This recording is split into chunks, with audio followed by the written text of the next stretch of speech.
Hello, everyone. My name's Rick Maynard, and I'm presenting a show called New Hampshire Citizens for Progress.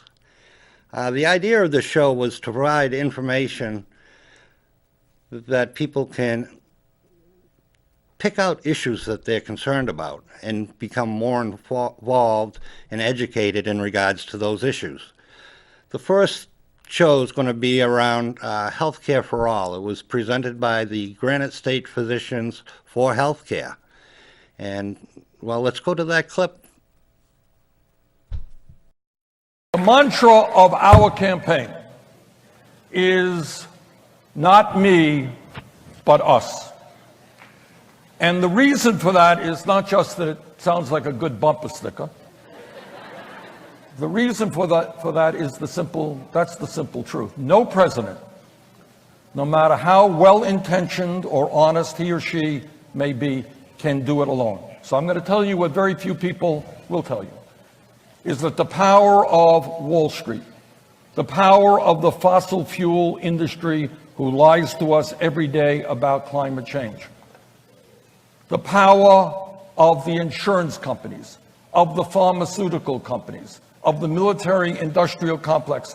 That power is so great that the only way we defeat it is when millions of people, black and white and Latino, Native American, Asian American, gay and straight, immigrant and native born, unless we come together and say to Trump that those days of hatred and divisiveness is over. We're going to bring our country together to fight for an agenda that works for all of us and not just the people on top. Thank you very much. Started on a local level. And on healthcare in the U.S. Thank you, Jennifer. Somebody go around our table. We have 4 students here. Just knock on the window, right in the corner. Get in here.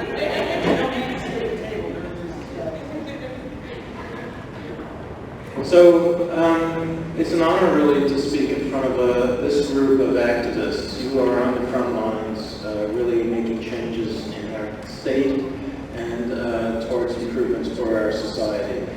I'm going to discuss a little bit about history, then we'll talk a little bit about possible remedies for the issues we face with healthcare.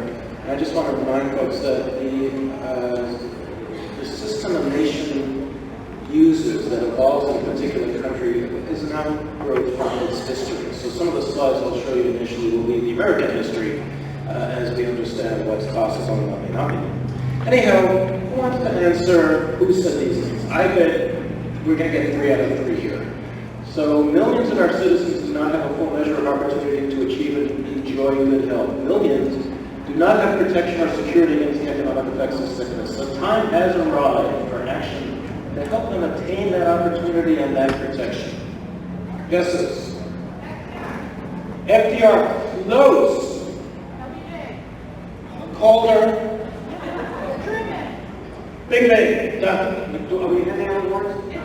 Okay, so that was 1948. That was Truman, absolutely. And he was actually the first one to receive his Medicare card by OBJ, 1965. Next statement. Ballooning costs of healthcare is a hungry tapeworm on the U.S. economy.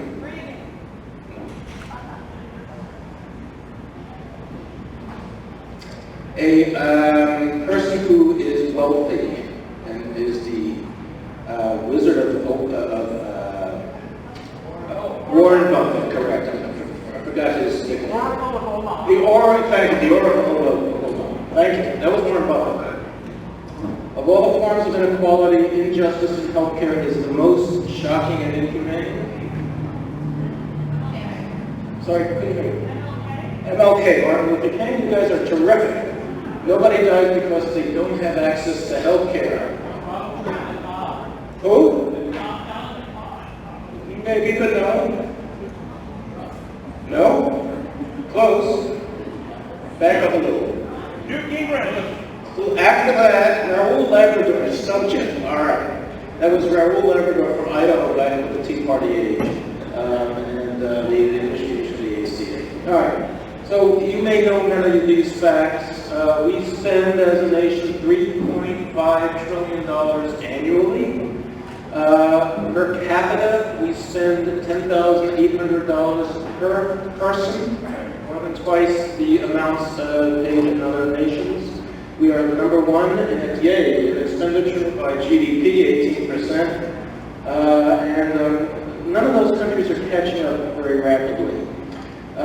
The increments in healthcare spending consistently and remarkably outstrip inflation. So here's a graphic demonstration of this. You may have seen this slide. That's UK, that is a beverage-style nationalized health system at the top. Sweden is actually also a nationalized health system midway.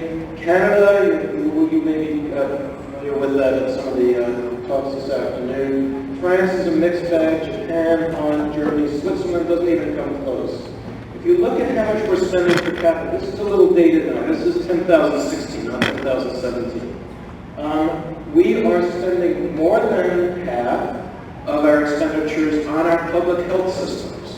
So this includes Medicare, Medicaid, CHIP, VA, Indian Healthcare Service, the ACA, and the rest of it is coming out of Americans' pockets for their premiums, deductibles, co-insurance, you name it. So it's the conglomeration of both that is leading to the expenses that we have. You are also aware personally, unless you're gray-haired, you have Medicare, you know how much your premiums are going up if you have an employer-sponsored insurance. So this is a graph of how those prices for your premiums and total growth in healthcare spending have been expanding since 2001. It's quite remarkable. When I was growing up, I was told, oh, the cost of your housing should be about 30% of your overall income. Well, now, the cost of your health care is approaching 30% of your total income. This is pretty remarkable. As you might know, Americans worry, concerns financially about health care is their number one worry. It tops our worries about food, certainly. It tops our worries about housing. It is actually a level of insecurity that is remarkable. Our expenditures are triple that of inflation, by the way. So how did we get here? I'm going to give a few slides about history, and my colleagues will take some of that from here. We've come a little bit from George Washington's day when bleeding and purging was the mainstay of treatment. And if you survived your doctor's visit, you probably didn't need to see them to start off with. We now are in a role of heart transplantation, genetic modification, monoclonal antibodies, truly remarkable progress, and really wondrous care that some Americans are able to access. So we moved along a little bit. This is Lister, you may remember, Semmelweis. This is before antiseptic technique. They've still got their hands, but they may have washed them. There's no cigars in the operating room, so this was progress, 1870s probably. So really, what happened in the late 1800s was a scientific method. People discovered bacteria.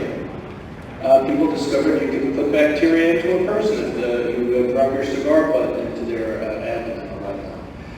And so hospitals started to rise in their usefulness. They weren't just sick, poor alms places where people went because they didn't have money or died.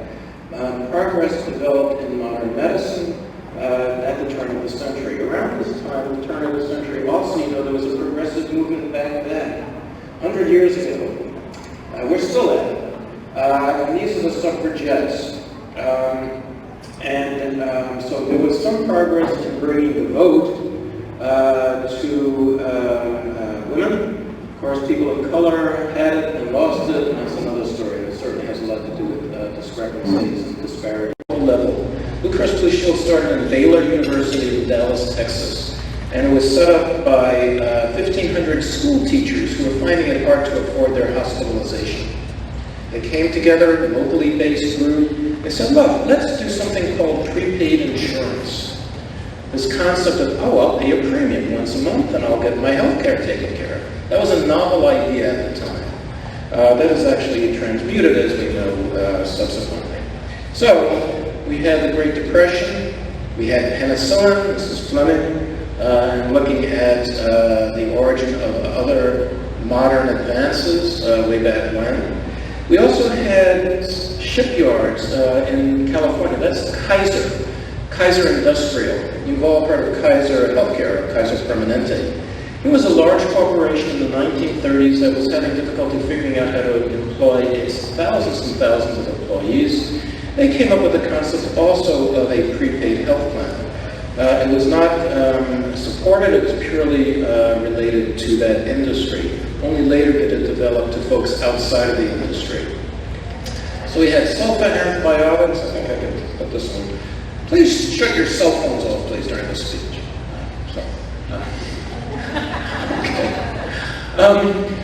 What's of importance, and that's critical to our understanding of how we came to link health insurance with employers, is the Wage and Stabilization Act of 1942.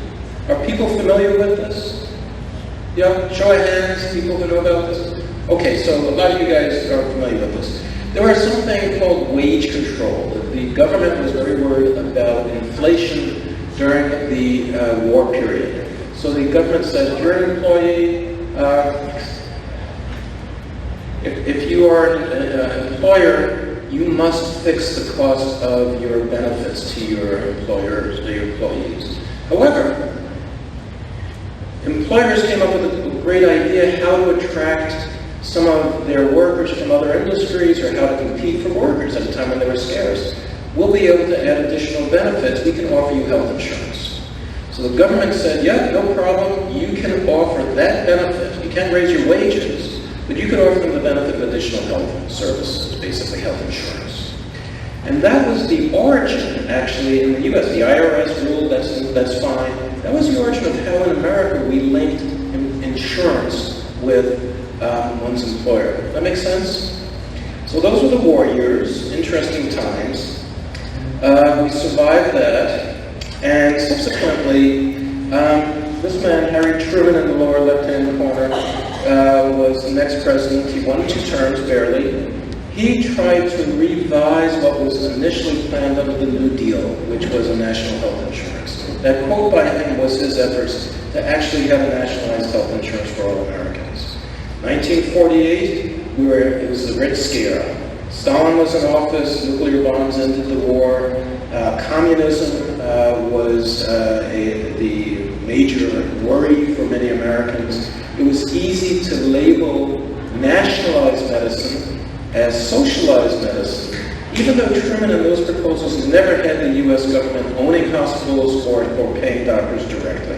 It was basically a health insurance plan guaranteed by the government. So it was struck down by a lot of the forces we'll see are at play even today. American Medical Association, the hospital associations, Big Pharma really didn't exist at the time, Chamber of Commerce and a number of other groups in those days. But 1947, Britain did pass a more robust national health service. Also, the U.S. started to look at special groups that needed assistance. Our veterans who came back from not just World War II, but also the Korean War. The veterans had no mechanism for health care. If they were injured, they couldn't be working with an employer. They couldn't get health care that way. So, in fact, a nationalized health system was set up in the United States called the Veterans Administration. And we know that today as an example of a nationalized health service that exists actually in the U.S. Moving on a little bit, this is the late 50s, 1960s. We have something of an uprising by Americans who are starting to live into their late 60s, early 70s. Longevity is increasing during these years.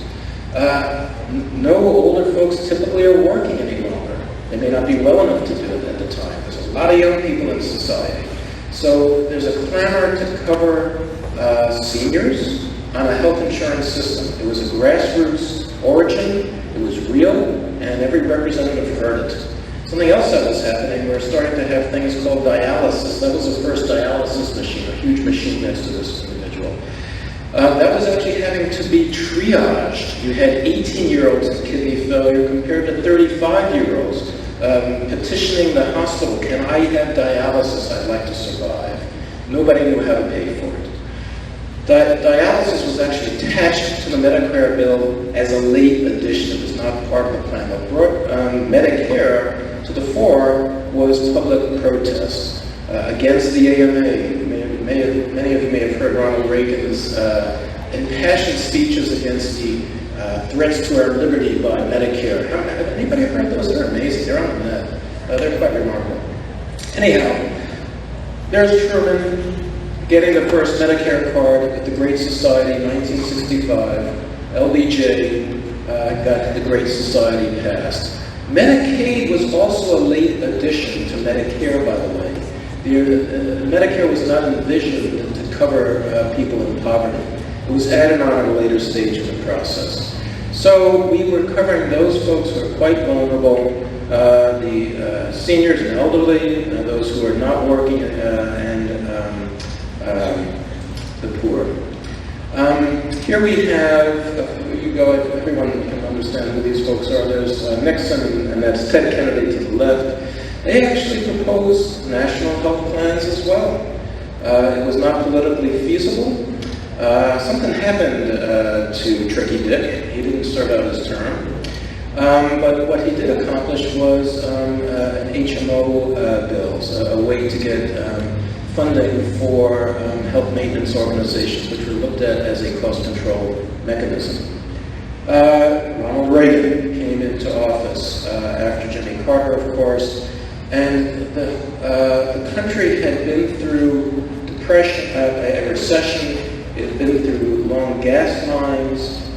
There was dissatisfaction economically. We were in the doldrums. Something else that was happening during this period, globalization. Whereas 3 auto manufacturers in the U.S. made the world's cars and stopped doing that in the 1970s. We had competitors. People were losing their jobs. The textile industry was moving overseas. Other heavy industries were moving overseas. Society was in a disruptive period. Ronald Reagan came into office promising to lift all boats with the rising tide.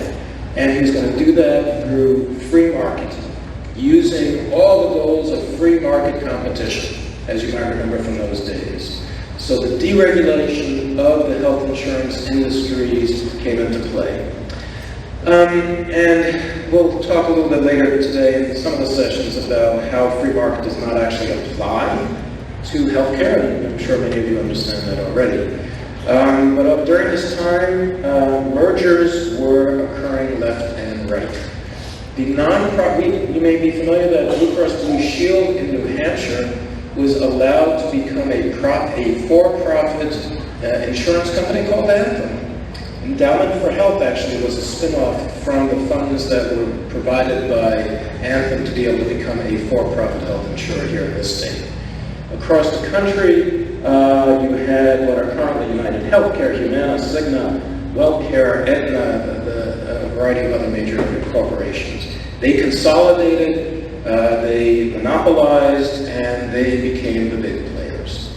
So that sort of brings us up to today in our healthcare costs and our costs being extraordinary. We're going to get to that a little bit more. This is a slide that's important. It is the federal government from negotiating with drug makers. There's no direct negotiation as well. And again, the ACA with a real improvement in terms of many folks who are left between the cracks, covered 10 essential benefits, no denial for pre-existing conditions, which is one of its major issues. But the major issues is spending Medicaid, as you know. And this is a graph of the number of uninsured, that's 1987, that's still the Reagan administration, to 2008 prior to the ACA. And it climbed from 30 million uninsured to 46 million uninsured. Many who were not people people of color, people who were in underserved areas. This was middle class really was feeling this pinch. So there was a clamor from the usual political forces to do something about it. And you may remember the Harry and Louise commercials. Anybody remember those commercials? Sitting around at the kitchen table. This was Clinton's efforts in the White House. That was after '88, with the initiation of the Clinton years.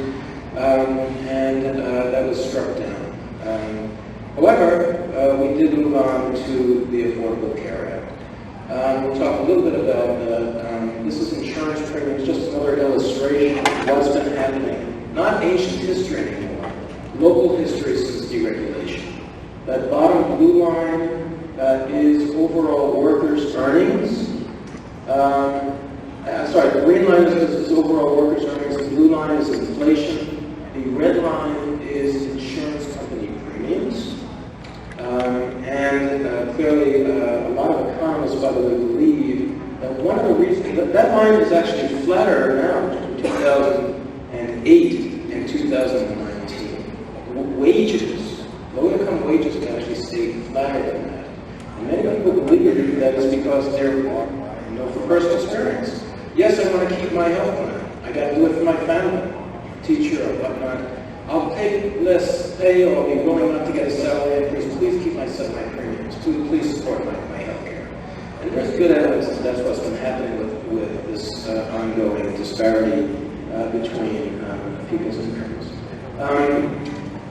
Here is just another representation of annual premiums for single and family coverage. The top bar is $19.99, $2,000 for single,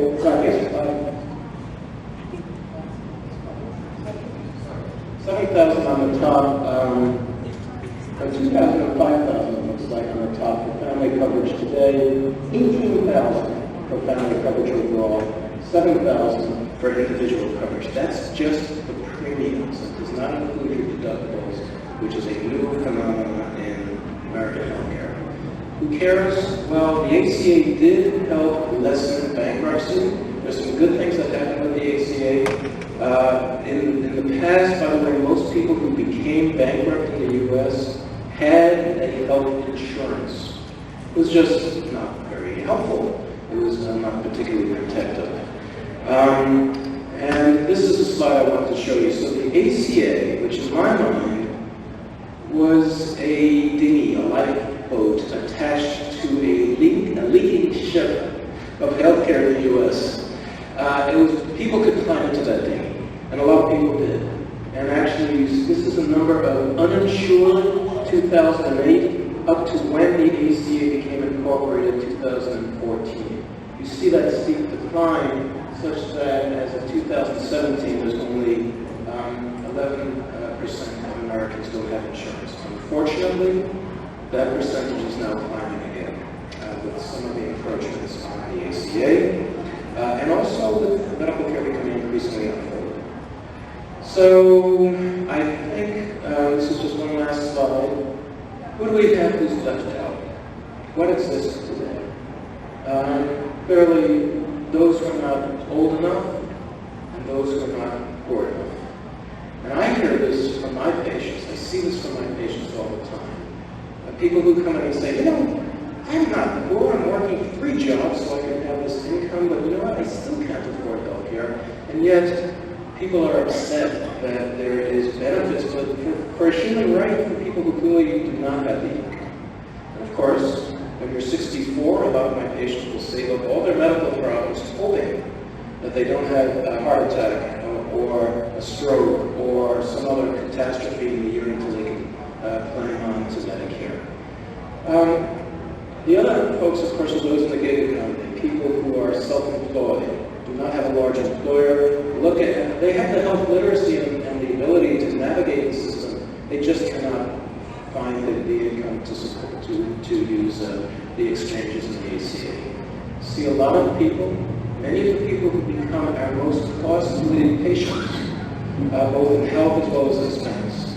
A lot of folks who have many social determinants of health impacting on their health, who don't have the wherewithal to be able to navigate a complex American medical system here in New Hampshire and Vermont. They don't have the wherewithal, they also don't have the time. They're working two jobs, they're taking care of their mom, they're taking care of their grandkids, or they're taking care of their own children. They don't have time until they end up in the emergency room with a health catastrophe. And this is a reality. We see this on a daily basis, in this state and next door. High deductibles, we'll get to Trump care. What's promised of Trump care? High-risk pools, the wonder of the 2000s, which didn't cover anyone, was unaffordable for everyone, and junk insurance. So stay tuned if that's still coming. Seniors with their long-term care needs and undocumented immigrants are some other groups who are currently uncovered. But it's a complex system, an extraordinarily expensive system, with poor value of the health care dollar we expend. So with that, I'll leave this slide up, and Zach will take it. So we want to go a little bit through the background and history of kind of how we got to where we are, because we think it's really important to know that part of the conversation, especially as we're talking about where we want to go from here. And we're going to hear a lot this presidential primary season about what are some of the policy options. Every major candidate has their own policy proposal out where they're talking about the ins and outs of what they would like to do if they were elected and have the next administration. So it's important to kind of have that context. And the types of options we see kind of fall into 4 different categories. The first is to fix and expand the ACA, so often known as ACA Fix-It bills. These are things to fix things like surprise medical bills, to make sure that those who are in the Medicaid expansion population, which, as a reminder, because of the federal lawsuit around the Affordable Care Act, states actually had to vote to adopt that program. New Hampshire thankfully has and has reauthorized, but now we have a really damaging work requirement as part of it. So that type of activity, or expanding who can qualify for different portions of the ACA, like expanding public plans and public options. The second category are folks who are looking to expand eligibility of other age groups into Medicare or Medicaid. And we've got some proposals we'll go through in a second to talk about kind of where people fall in the age range. Option 3 is all payer rates, so same rates apply to Medicare and private insurers. And then option 4, which is kind of where a lot of the conversation has been, is around the single payer. And we'll know that that's the most disruptive, but probably when it comes to cost and quality is also the one that we have the most control over.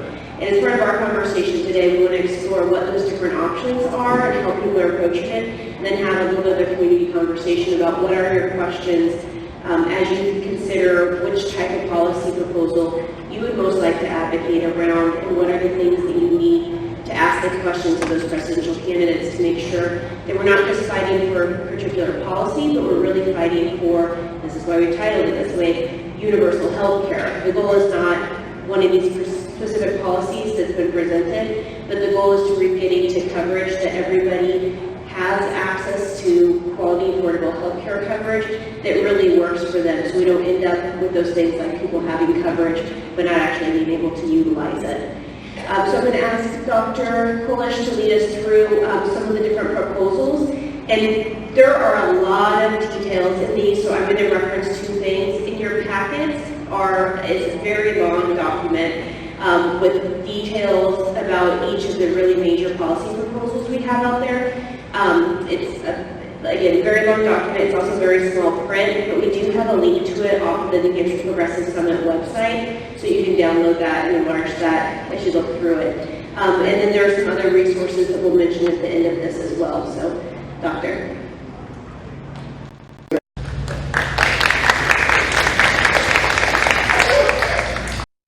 Well, thank you for watching. This is only one part of that clip. That clip takes more time than the amount of time I have to present on this one show.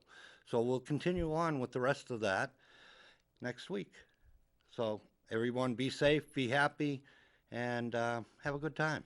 Thank you.